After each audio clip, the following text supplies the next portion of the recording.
Hi, I'm Adam Painchaud out here at the SAUER Academy in Epping, New Hampshire. We're actually on Bay 3 of Area 51. Got a couple classes going on in the background that you may hear in just a second. I want to talk to you today about EDC, or everyday carry, and some of the options you have out there. I want to go over my personal everyday carry with you and some alternatives or options to that, and get into some other things. So here we go.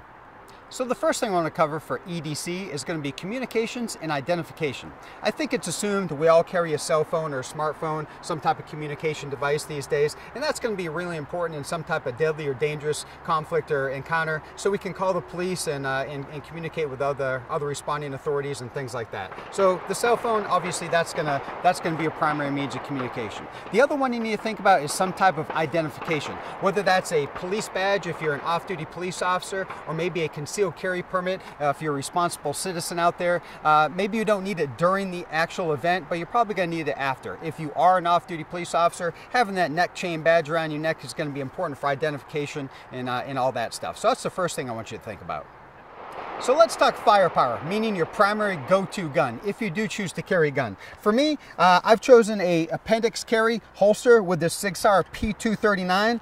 I like the SAUER P239 because my full-size duty gun is a P226 and P229, and those guns offer the same controls and shootability as this P239. And I feel I can shoot it reasonably well, and just about as well as I can shoot those full-size guns. The holster I've chosen is a Wild Bill's concealment. I wear it at the appendix area. It's an inside the waistband holster. I've had it for years. It's very comfortable, and it flexes with the body as I sit down in the vehicle and things like that. So that's my primary go-to gun.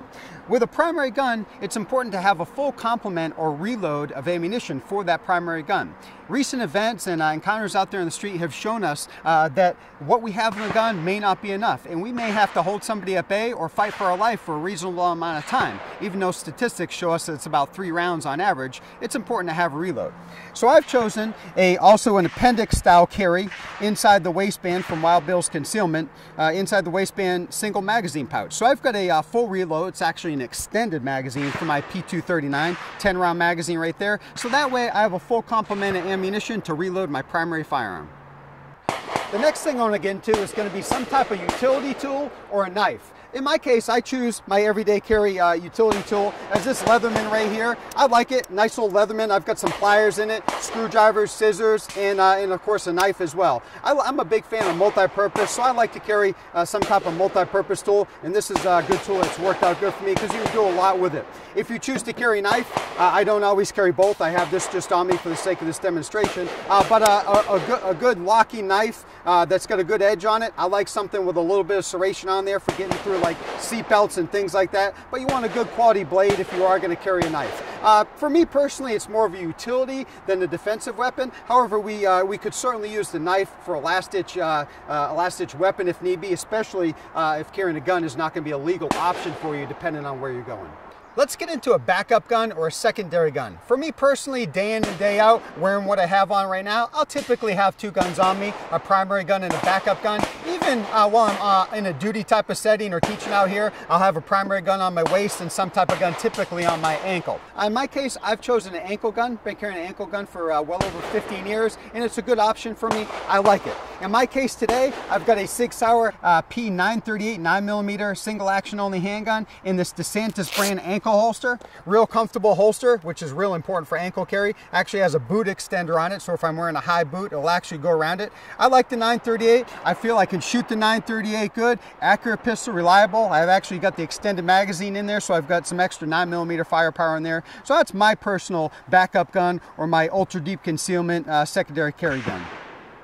A very practical alternative tool to the guns and gear here for everyday carry is going to be a flashlight. I'm a big fan of carrying a flashlight. I carry one every day, all day. You know, I'm probably as much apt to have a flashlight with me as a gun. The two go hand in hand, they really do. And for me, I carry a flashlight every day. In this case, for EDC, for kind of concealed carry, I don't like to necessarily have it up on my hip, kind of cumbersome for me. So I chose to carry it in this ankle safe down here. This is made by Galco, good piece of equipment right here. And what I've got in here is a nice little surefire backup flashlight. It's got a low setting and a high power setting. So I can use this for administrative use, maybe trying to find my keys or trying to find something in the dark or open a door or something like that. And of course I got the high output setting that I could use for defensive purposes. It's a good quality flashlight. It puts out a lot of power, a lot of lumens, and it's a good quality flashlight. So that's going to be important for you as well.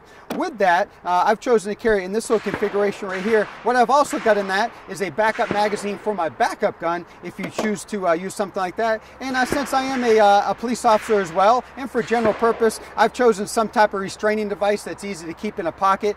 Carrying handcuffs every day for off-duty is just not practical for me. So these little string cuffs, even though they're a little bit difficult to get on, folks, they work out good, and I've got a last-ditch restraining tool if I need it. So that's my EDC. That's the gear I choose to carry day in and day out. Now, I've been carrying a lot of this gear for a very long time. You may look at this and think, wow, that's a lot of gear to carry every day. Well, because of my occupation and what I do, I feel this is sufficient and practical for my life. What you're going to want to kind of analyze is figure out what's going to work for your life and what's legal and all that stuff. Figure out some good comfortable gear, make sure you got good quality gear, and with this, EDC is really concealed carry is what we're talking about. The key word in concealed carry, concealed. I've never in my life, in 23 years of carrying a gun professionally, had anyone ever notice that I'm carrying off duty, and I think that's a pretty good feat in itself.